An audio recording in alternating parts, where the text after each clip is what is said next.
Si Jesus na dawo'y tumutugtog, naghihintay ng sagot.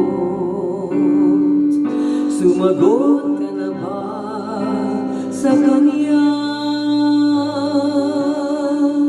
O ayaw mong paagbalan?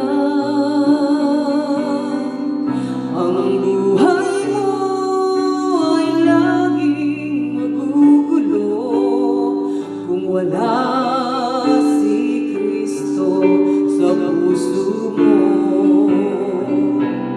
Pag-isipan kung anong ligayang iyong malalasap doon sa kaluwalhatian. Puso mo'y buksan at si Kristo ay anyayahan.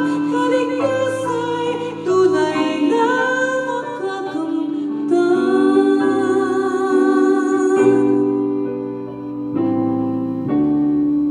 Sumagot ka na ba sa Kanya?